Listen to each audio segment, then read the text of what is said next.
And then let me share everybody in here. Cool. Awesome. I think we're good to go. Amazing.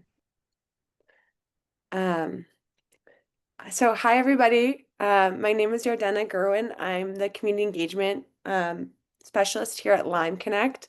I want to thank the amazing team here at USC for inviting me back. Uh, it is always a pleasure to get to speak to your campus, and Lime Connect has been lucky enough to do a lot of work here at your campus. And I think that one of the things that I always like to just start by saying is um, I'm going to give a presentation here, but Wes and Matt are both amazing, amazing people who are incredible resources. And I have had several meetings with them, and they're so committed to supporting you. So not only should you be taking advantage of some of the resources that I'm going to talk about today here at Lime Connect, but always feel free to connect with them after this presentation. They really make themselves available, and I can promise from my own experience that they really are passionate about the things that we're talking about today and really want to do everything they can to support you on your professional journey. So just a quick visual description of me. I'm a white Jewish woman. I'm wearing a purple sweater. I have brown curly hair. It's up right now. Sometimes it's down. And I always like to say that when I do presentations, I'm usually smiling. I love connecting with everyone here. So usually you'll find me smiling throughout the presentation. But today I'm going to talk about the resources that we have available at Lime Connect, but also some of the common questions that we see when it comes to disclosing and asking for accommodations throughout your professional journey. And here at Lime Connect, we always like to say that if you're a member of our network, once you're in Lime Connect, you're in Lime Connect for life. So that really it stands to encapsulate the idea that we start working with people their senior year in high school, we start having opportunities, but we work with people throughout their professional careers as they progress and as many of the questions that they're facing and experiencing change as well. And no matter what questions you face, we're here to support you here at Lime Connect. So here's just a little bit of an overview of some of the things we're going to be talking about today. Thinking about the unique needs that you might be having during your internship and career search. And again, thank you for submitting questions in advance so I can kind of tailor a little bit of this presentation to some of those. Um, we'll also kind of talk about the disclosure and accommodation request process. I'll be sharing some information about upcoming opportunities and resources that we have in Lime Connect. And always feel free to pop a question in the chat or raise your hand throughout this whole thing. And we'll also have time at the end for more in-depth questions as well. So if you're new to Lime Connect, one of the things that we really emphasize is that here at Lime Connect, we are focused on rebranding disability through achievement. And what we do is focus on high potential individuals with disabilities, uh, and that includes veterans. And we work to provide them with resources, leadership programs, various opportunities, be it the various programs that we have are in-person and virtual receptions, free career coaching that we have through our network. But we also work really closely with our corporate partners that I'll kind of talk about a little bit later to also support our partners, and these are large companies, including the NFL, Sony, Unilever, and we really work with our corporate partners not only to amplify the employment opportunities that they have, but also to help our partners in the recruiting, onboarding, and retaining of professionals with disabilities. And that's one of the things I always really like to highlight that makes Lime Connect unique is that we have a amazing feedback channel. So just as we work with campuses, like I'm speaking to you today, we also work really closely with our partners, our corporate partners, and see some of the challenges and solutions that they're seeing at their companies when it comes to supporting people with disabilities. And we're able to bring that to the work that we do with campuses. We're able to take some of the challenges or innovations that we're seeing on campuses or from connecting with our network members and bring that to our corporate partners. And so I think that that is one of the amazing assets that we have here at Lime Connect. The diversity of populations that we work with. I always like to preface by noting that just because we work with some really amazing corporate partners and we elevate their opportunities, we're not a job placement organization.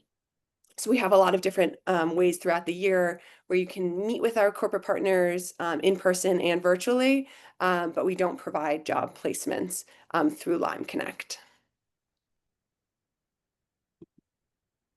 And again, this is kind of going a little bit more in depth into some of the different ways that we work here at Lime Connect, taking a lens of attract, prepare, and connect.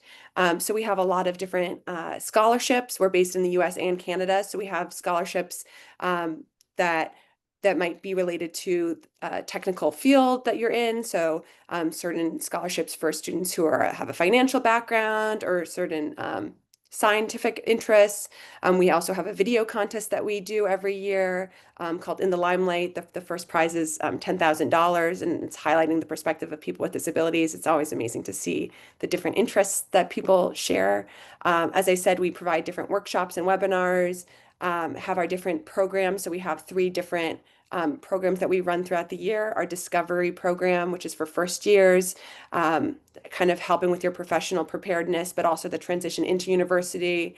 Our fellowship program, which I'll be sending more resources later on, and that is students apply in their sophomore year of college to spend a week in New York this summer between their sophomore and junior year, getting a chance to not only connect with students with disabilities from across the country, but also an in-person opportunity to connect with some of our corporate partners and hear from people throughout their journey on their professional journeys living with a disability. And then we also have a foundations program that's for people 0 to 5 years out of university. So supporting you on your job search or in your first job, providing you with a mentor and a career coach, all in a cohort model. But we also have many different virtual receptions throughout the year as well. Was there a question? Oh, I see. Are there graduate program opportunities? So some of the receptions that we do for professionals, it's always important to note that if you're a professional, there's certain virtual receptions that you can apply for both as a student, but also if you're in a graduate program and you have professional experience, that's something that we always encourage you to also, apply for our professional receptions, because if you have professional experience, you would qualify for that as well. And then we also have some of our scholarships also are for those with graduate program experience, for those in graduate programs. And again, it depends on what your interest is and your background. Here are our corporate partners. So we've got Bloomberg, Citi, EY, Goldman Sachs, Google, Johnson & Johnson, the NFL, PwC, Salesforce, Sony, and Unilever. Salesforce is a newer partner we're really excited to bring on. I always like to highlight the diversity of our partners and also acknowledge that many of the people that I work with in the network have a lot of different interests, and it's totally valid and also encouraged for you to maybe apply for a job at a Citi and an NFL and a Unilever if you have the experience and you have the interest. So don't feel like you have to do only one type of sector. We really always want to encourage you to kind of follow your interests.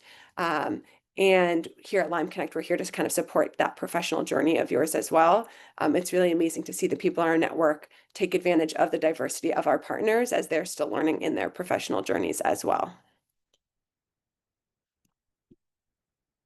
So just to back up a little bit, one of the things that I'm here to talk about is some of the questions and the experiences that we see frequently when it comes to disclosing accommodations, what it's like to be a student with a disability, and that can be an undergraduate, a graduate student. But I always like to kind of back up and go a little bit big picture and just kind of think about what we're seeing on campus frequently. And just also provide a little bit of information and data to kind of ground the conversation. So some of the more recent data says that about 1 in 5 students on university campuses identify as having a disability. Now, we actually think that it's about 1 in 4 even, because to be able to disclose to your disability office or to have the documentation is something that we see as a challenge in many cases. And so while we know that 1 in 5 students on university campuses might be showing up in the data, we know that just that data might be even higher, that those numbers might be even higher. And we did a Lyme Connect did a study and saw that it was 30%, or about 1 in 3 of white collar corporate employees having a disability in the white collar corporate workforce. But when it came to those feeling comfortable disclosing, it was around 3%. And so what we see is that there's a pretty large gap between people who might identify themselves as having a disability and feeling comfortable disclosing that, or they might disclose it in many different contexts. And also in today's age, both in a university campus as well as in a professional environment, around 80% of disabilities are non-apparent. And that also adds another element to this conversation because what might be the stereotypical idea of what a disability looks like is not the experience of many of the people in our network. And it means that they have more complicated choices when it comes to when they want to disclose and how they go about doing so. So we, below I listed some of the different things that we see. So that could be learning and attention issues, medical conditions, mental health conditions, but there's a very wide umbrella. And I always want to also acknowledge this when discussing the resources that we have here at Lyme Connect, because Lyme Connect is free to join. And we have a section that you can join identifying as a person with a disability. But we also acknowledge that there are many people in our network who might not use the language of disability when discussing themselves. Maybe they identify as having a chronic illness, or maybe they identify as being neurodivergent. Maybe they are really connected with their deaf pride. And there's a lot of different ways that a person might feel comfortable when discussing their disability identity or not using that terminology. And that all fits within the umbrella of what we do here at Lyme Connect. So when you sign up to be a member of our organization, which is a free thing to do, we don't ask for medical documentation. However you choose to identify is totally valid if you fit under that umbrella.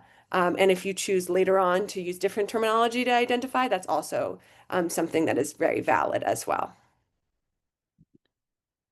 But one of the things that we hear a lot from network members is that today the corporate recruiting process, as we see today, can be very challenging for many people. There's a lot of different feelings that it can elicit. There's also a lot of different technological challenges that it can bring about, and a lot of access barriers that we see that people in our network can experience. And it can mean that they are forced to make different decisions when it comes to the job that they're looking for or the professional environment that they want to have. And that's something that we really try to take a proactive approach when thinking about the type of disclosure or accommodations that you might need. So these are just some of the things that we've seen from people in our network. So a lot of people who maybe are using virtual platforms extensively, experiencing Zoom fatigue, or having challenges making eye contact, or using certain accessible technology and having challenges with the proper captioning or screen readers, the not having access to a distraction-free environment, or being asked to interview in an overstimulating environment. Challenges with the body cues. So misreading certain body cues or social cues on either side of a conversation is something that we've seen a lot from people in our network. But we also acknowledge that there's sometimes larger big picture things that many of the people in our network discuss when going through the hiring and interviewing and recruiting process. And that can be a fear of unintended or bias. An acknowledgement that the whole process can feel really intimidating and unwelcoming as a person with a disability, or an anxiety about, throughout how disclosing and knowing when to disclose, out of fear of how that might impact the interview process, or kind of getting this desire to get to the next level and not wanting to disclose and risk not getting to the next level in a job. I also hear frequently from network members that they might want to choose, the safer option or the more known option, be that working for a family business, maybe going back to something that they've worked before, or continuing in their graduate studies, because it feels more safe and familiar. And I always want to acknowledge that if that's something that you want to do, again, Lime Connect is always here to empower you, but we also are here to provide you with the confidence and the skills to do whatever your professional goals are. And so really wanting to make sure that the people in our network don't feel like they have to go with a safer option just because that's the only option available for them. So when it comes to having a conversation around disclosure, here at Lime Connect, we take a lens of whether, when, and how. So that's whether this is something that you want to do, feel comfortable doing, whether it's the right time, when you're going to do it. So the when also acknowledges that there are many different points throughout the process that you can disclose, and I'm going to get to that in a second. But many students or network members that I work with sometimes think that it's just a yes or no question, but oftentimes there is a lot more involved in that. It's a lot more of a fluid process, and that when thinking more broadly about the when you want to disclose kind of helps take some of the stress out of that situation. And then also thinking about how you're going to do that.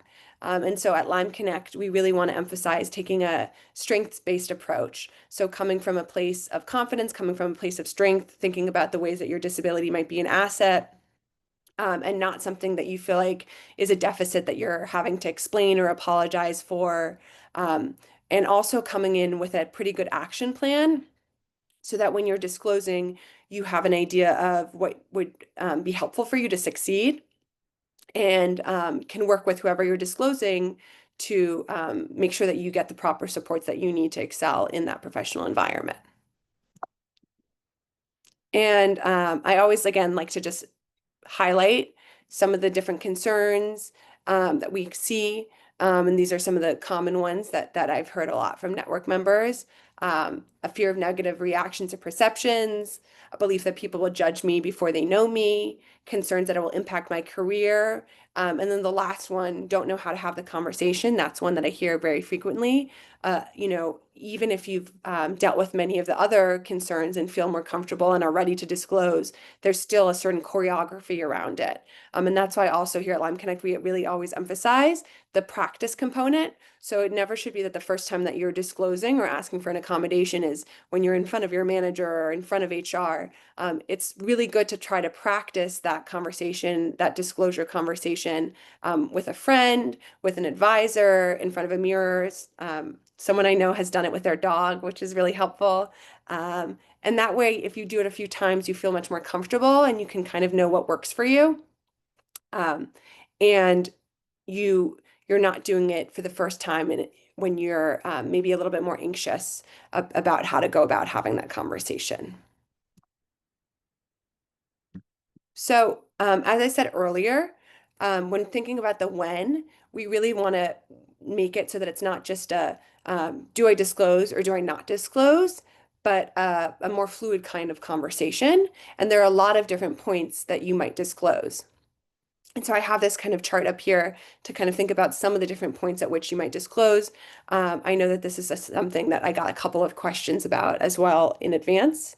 So the first one, when applying, so this is something that we see a lot, that we always like to just acknowledge of people when applying, you might get a form that asks if you have a disability. And that's usually a government form. And you can check yes, you can check no, you can say I prefer not to say. And again, that's based off of your comfort level. And there's a lot of different personal reasons why you might want to click any of those boxes.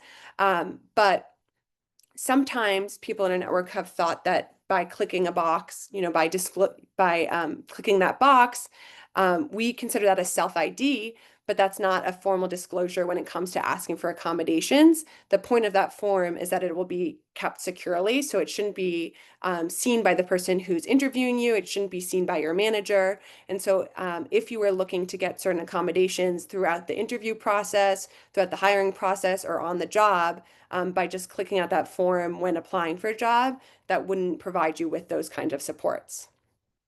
If you wanted those kind of accommodations when going through certain digital assessments, certain screenings, it might be useful to think about disclosing prior to an interview. This is a moment that I think about frequently with one of our partners, Google.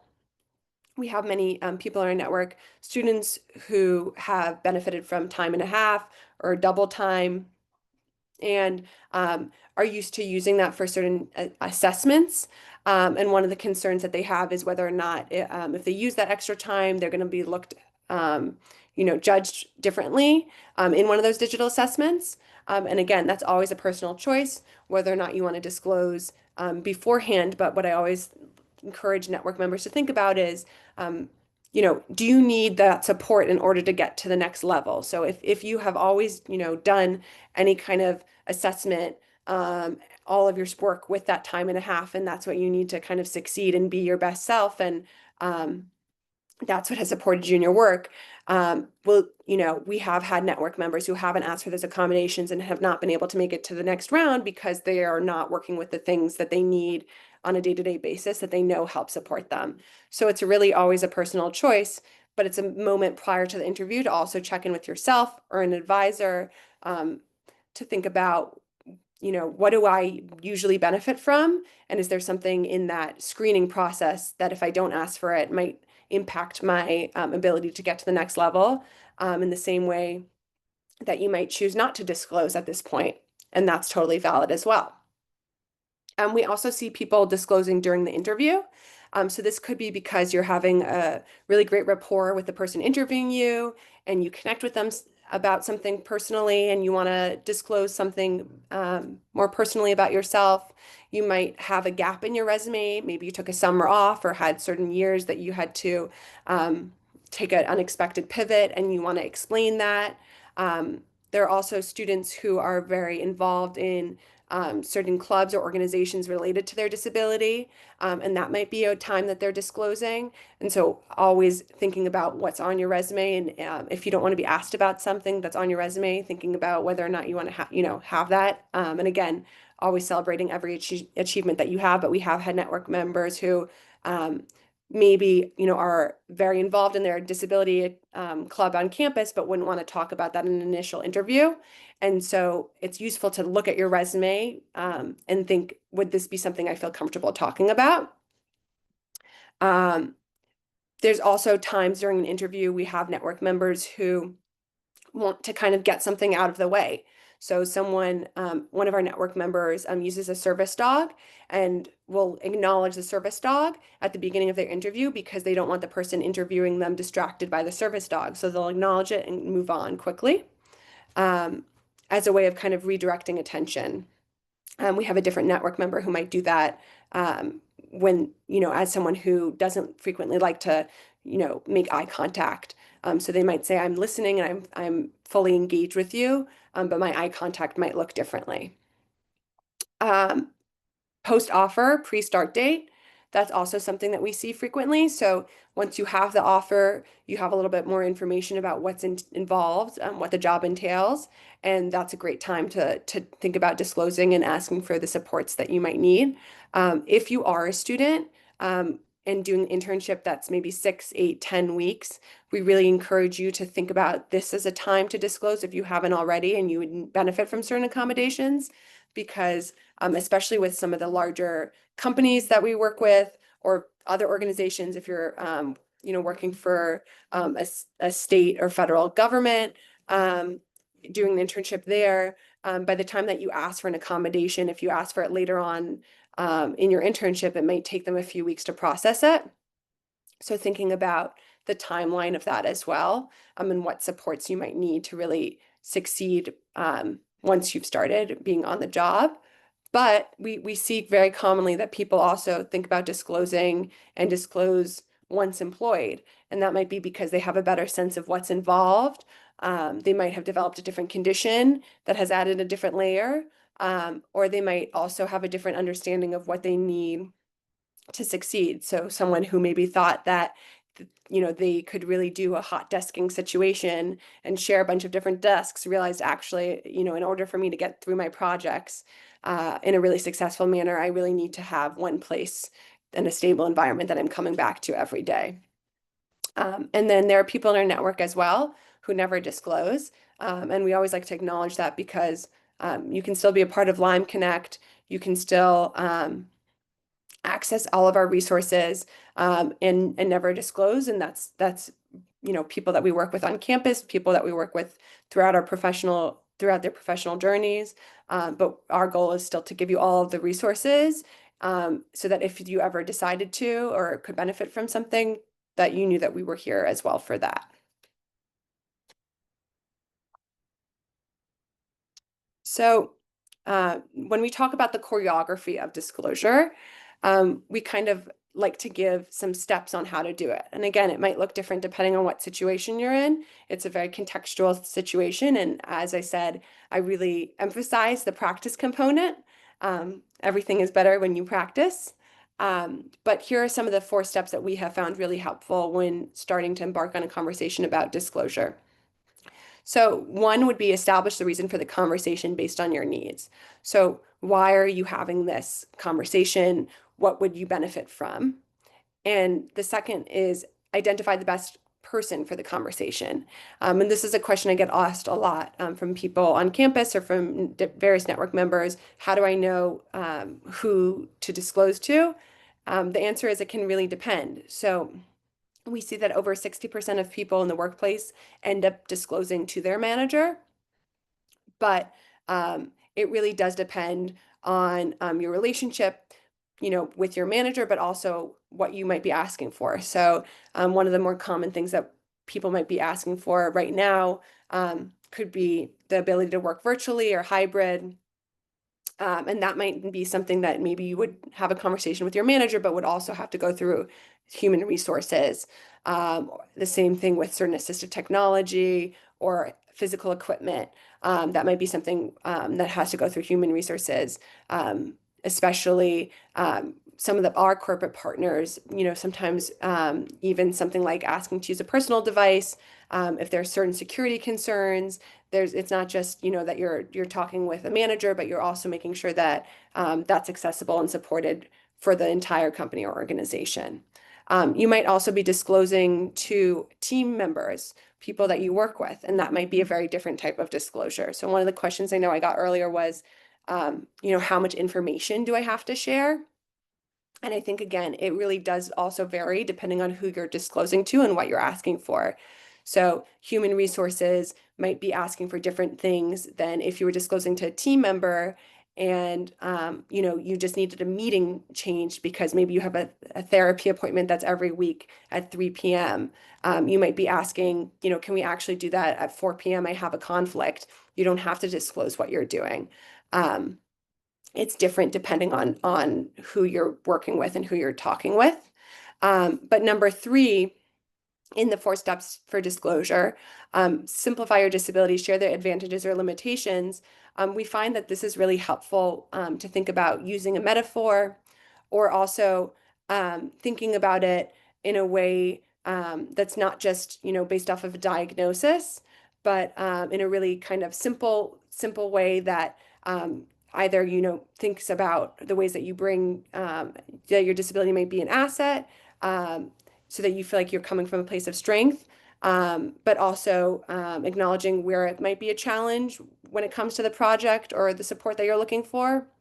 But really recognizing when we say simplify that you don't owe a complete explanation, that you don't have to go into a whole backstory.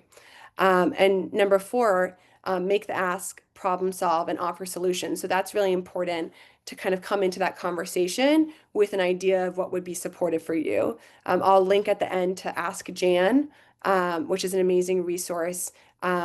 The Job Accommodation Network that has an amazing index A to Z based off of condition or disability that you can search common accommodations, also typical accommodations that are used in the workplace. But it's really helpful that you don't just come in and say, these are the challenges that I'm facing, but come into any conversation, be it with a team member, a manager, human resources, with an idea of what would actually be supportive for you, so that you can excel in a professional environment. So here are some of the kind of disclosure wins that we've seen from certain network members. I always like to really also note that a lot of accommodations are incredibly affordable. So the vast majority of them cost under $500, and many of them are free. And you see that in some of these disclosure wins that we see. So someone having a code word with their manager, that's a type of free accommodation. It doesn't cost any money. A more flexible schedule, again, is something that can be worked with, but it's not an accommodation that involved a very high cost. Um, and a conversation resulting in getting the technology I need. So um, again, it might be daunting to think about what kind of assistive technology might be beneficial, but having an idea of here's what I used as, in university, or here's some of the ideas of things that I might be beneficial. Do you have anything comparable? Having an idea so that you're starting that conversation with whoever you're disclosing to, and there it's more of a partnership. Um, is really a key to the success of this kind of disclosure conversation. And again, when I say how do we kind of come from a place of strength, I really encourage people to think about some of the different skills or strengths that they might have experienced from their experience with a disability. How you choose to talk about it is always a personal choice, but there are many people who maybe have certain, problem-solving skills, have had to take, gain resilience or organizational skills. We have an amazing network member who talks about disclosing their disclosing ADHD and their experience with asking for certain organizational tools, but also talking about how through their experience with ADHD, they learned how to be a master of their calendar, and also how that's an asset in the workplace because they not only know how to manage their own calendar, but also know how to support their team's calendar and kind of keep on track. And I think framing how things that you've had to navigate can be an asset for yourself, but also for the other people that you're working with, can be really supportive and beneficial. Also connecting through a metaphor. So this isn't one that a network who has hearing loss, a network member provided. It's like being at a rock concert where you can hear the voices but can't make out the words. And that type of disclosure, that kind of metaphor, didn't involve them having to go into the extensive history of their hearing loss, give an official diagnosis, provide any kind of medical documentation. But if they were talking to a coworker or their manager, it would help their manager understand a little bit more of their experience, and also understand maybe why they were asking for the accommodation that they were asking. So similarly, the one that we see for autism, again, a different network member, it's like when you get a text from someone who doesn't use emojis, so you don't know how they meant to say what they said, how to read it, or how they felt. So always encourage you to also think about a metaphor that might be beneficial to you. And that's also something that you could practice with a coach at Lyme Connect, or with an advisor on your campus, or with a friend, workshop a few. It's always interesting to see what different people come up with, but it's a way to kind of approach the conversation without having to go into a whole medical history or diagnosis. As I said, most accommodations cost less than $500, and 59% of accommodations are actually free. So that was the example of, a code word. And also in the workplace, we accommodate each other for many different reasons. I just, as an observant Jew, had worked with my team. I had a lot of religious holidays that I was in and out for. And that's the kind of accommodation and support that I had for my team that was not related to disability, but was very much supported in my workplace. So I think it's also useful. Sometimes there's a lot of fear or concern that just people with disabilities are getting a favor or a handout. But a successful workplace accommodates each other throughout our various needs, and that's what really makes it succeed. And then I always like to also include just a list of some of the more common accommodations that we see. And there's a pretty wide range. So it could be flexible scheduling, it could be noise canceling headphones, the use of a personal device for technological questions, various assistive technologies, longer breaks. And some of these accommodations are different for the interview process as well as once you're in the workplace.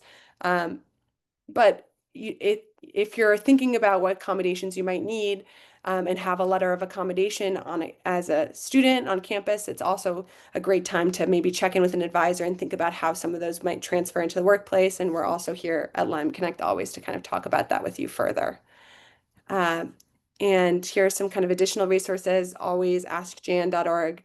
As I said, think about yourself. Take some time to think about what you might need to succeed, to practice. And then, as I said, we're always here at Lyme Connect as well to support. And if you want to email me, feel free. I'm always happy to stay connected or connect with me on LinkedIn as well.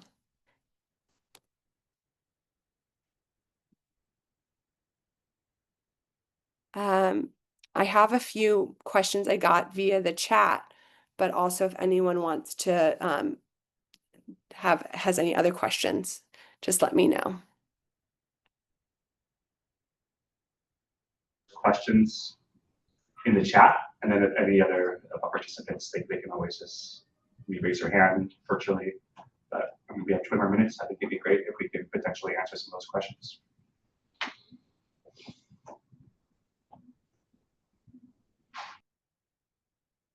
Mm-hmm. So I saw some questions